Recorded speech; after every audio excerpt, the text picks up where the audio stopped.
Sir third professional MBBS student of Shantiniketan medical college. तो आज हम डिस्कस करेंगे स्टे वैकेंसी राउंड को लेकर एंड जो मेडिकल कॉलेज सब है तो मेडिकल कॉलेज के जो फीस स्ट्रक्चर है उसके बारे में हम बात करेंगे। जो कि ज़्यादातर स्टूडेंट पूछ रहे थे कि न्यू मेडिकल कॉलेज जो ओपन होने जा रहा है तो न्यू मेडिकल कॉलेज में कितना फ़ीस हो सकता है, या फिर जो भी प्राइवेट मेडिकल कॉलेजेस अभी तक वेस्ट बंगाल में है तो सारे जो प्राइवेट मेडिकल कॉलेज है तो वहाँ पर फ़ीस कितना लग सकते हैं आपको और कैसे कितना फ़ीस देना पड़ेगा इसके बारे में थोड़ा-सा डिस्कस करूँगा, ठीक है? अगर आपको इसके बारे में बहुत ही अच्छे से मतलब जानकारी चाहिए, सब कुछ अगर अच्छे से जानना है आपको तो इसके लिए आप व्हाट्सएप नंबर मैं डाल दूँगा कमेंट सेक्शन डिस्क्रिप्शन बॉक्स में, उसके थ्रू आप मेरे से कांटेक्ट कर सकते हो। पेड काउंसलिंग सर्विस ले सकते हो, उससे मैं आपको सारा कुछ अच्छे से जो भी डिटेल्स डेटा है सब कुछ बताऊँगा, कैसे क्या करना पड़ता है, कैसे कितना फ़ीस में कैसे क्या एडमिशन लेना पड़ता है, सारा कुछ बता दूँगा। उसके लिए आप मेरे से कॉन्टैक्ट कर सकते हो, ठीक है? अब देखो, वेस्ट बंगाल में बहुत सारे मेडिकल कॉलेज है, प्राइवेट मेडिकल कॉलेज आपको पता ही होगा, ठीक है? केपीसीआई, क्यूसीटी, उसके बाद दुर्गापुर में और है, हावड़ा में सांतरागाछी में जीआईएस मेडिकल कॉलेज है, ठीक है? सनाका, गौरी देवी मेडिकल कॉलेज ये सब कुछ है। एंड उसके बाद आपका जेएमएन मेडिकल कॉलेज जो किम्स खुला है नया मेडिकल कॉलेज, वो भी है, इस साल ही ओपन हुआ है। शांति निकेतन मेडिकल कॉलेज है, ठीक है? एंड उसके साथ-साथ और भी है एंड एक नया मेडिकल कॉलेज जो कि खुलने वाला है तो वो है जाकिर हुसैन जो मेडिकल कॉलेज में है वो मुर्शिदाबाद में है, जंगीपुर में। एंड और भी कुछ मेडिकल कॉलेज जो खुलने का इस बार चांस है, ईस्ट वेस्ट मेडिकल कॉलेज जो कि बर्धमान में है एंड खुल सकता है, और एक है रानाघाट में जो मंदाकिनी है, ठीक है? तो अभी बात यह है, देखो, थर्ड राउंड का आपने आई थिंक सीट मैट्रिक्स देखा ही होगा। तो थर्ड राउंड के सीट मैट्रिक्स में मैंने देखा कि ज़्यादातर कॉलेज में प्राइवेट मैनेजमेंट कोटा का जो तो सीट था ही था, एंड उसके साथ-साथ बहुत सारे कॉलेजेस में एनआरआई कोटा के बहुत सारे सीट जो है ना बचे हुए थे, ठीक है? तो ये जो एनआरआई कोटा के जो सीट हैं तो ये तो अलॉट हुआ नहीं। तो ये जो एनआरआई कोटा के सीट है तो ये सब कुछ कन्वर्ट हो जाएगा मैनेजमेंट कोटा में। अब देखो, वेस्ट बंगाल में जो है 2 तरह का स्टे वैकेंसी राउंड होता है। एक होता है ऑनलाइन स्टे वैकेंसी राउंड और एक होता है फिजिकल स्टे वैकेंसी राउंड, ठीक है?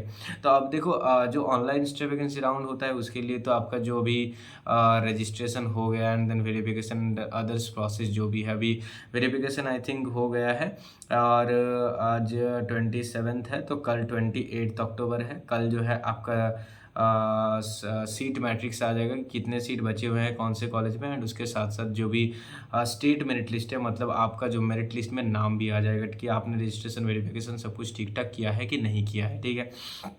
सब कुछ पता चल जाएगा। एंड 28th से ही आपका जो चॉइस फिलिंग का प्रोसेस है वो स्टार्ट होने वाला है, ठीक है?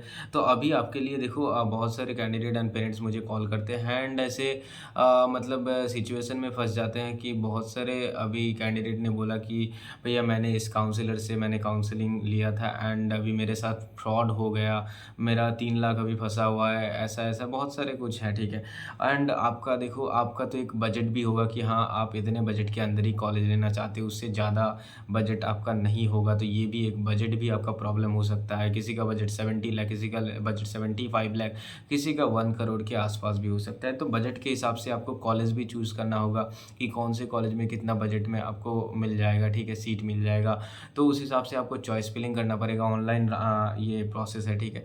और इसके बाद स्टे वैकेंसी राउंड में जब आपका अलॉटमेंट हो जाएगा, अलॉटमेंट आने के बाद आपको फिर एडमिशन लेने जाना पड़ेगा कॉलेज में वहाँ पर जैसे। तो उसके पहले मैं आपको कहूँगा कि आप अगर मेरे से कांटेक्ट करते हो, मैं आपको ज़रूर बताऊँगा कि कैसे आपको क्या करना पड़ेगा कि आपको ज़्यादा दिक्कत नहीं होगा एडमिशन के लिए, ठीक है? तो ये आप मेरे से कांटेक्ट कर सकते हो, मैं आपको ज़रूर बताऊँगा।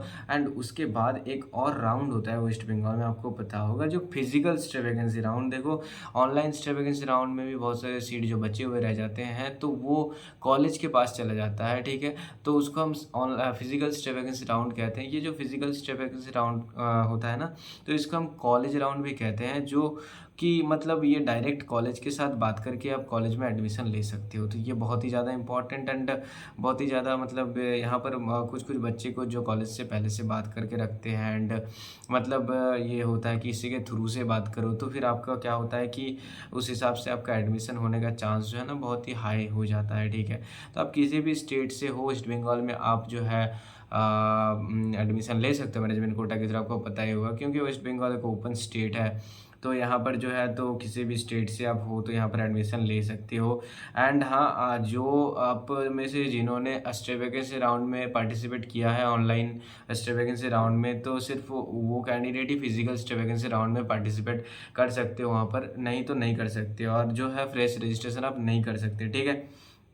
अब देखो, बहुत सारे जो कॉलेज जैसे जेएमएन मेडिकल कॉलेज में एनआरआई के 23 सीट्स अवेलेबल थे राउंड 3 में, मैंने देखा। जीआईएस मेडिकल कॉलेज में लगभग आई थिंक 22 सीट्स थे फॉर एनआरआई कोटा के जो सीट्स थे, ठीक है। और भी बहुत सारे कॉलेज जहाँ पर जो है एनआरआई कोटा, जैसे आई केयर मेडिकल कॉलेज में 17 सीट्स फॉर एनआरआई कोटा। देखो, तो ये जितने भी कॉलेज है ना, जो कि आई केयर हो गया, उसके बाद जेएमएन हो गया, उसके बाद जीआईएस हो गया, इन सारे कॉलेजेस में जो एनआरआई कोटा के कोई स्टूडेंट तो एडमिशन लेते नहीं है।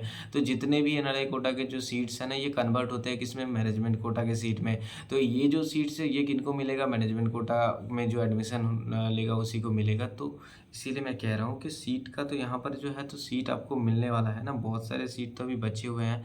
तो अभी जो है आपने अगर ऑनलाइन स्टे वैकेंसी राउंड में पार्टिसिपेट किया है, अच्छी बात है, ठीक है। तो अभी आपका जो है अभी सब कुछ आ जाएगा एंड रिजल्ट आने के बाद आप एडमिशन ले लेना अगर आपको कॉलेज मिल जाता है, ठीक है। एंड अगर आपको अभी भी लगता है कि हाँ, देखो बहुत सारे कैंडिडेट ये मुझे बोलते हैं कि भैया हाँ देखो फ़ीस कितना होगा, मतलब मैं जो है चॉइस फिलिंग कैसे करूँ, 28 को तो आपका चॉइस फिलिंग है, तो चॉइस फिलिंग तो अच्छे से करना होगा ना।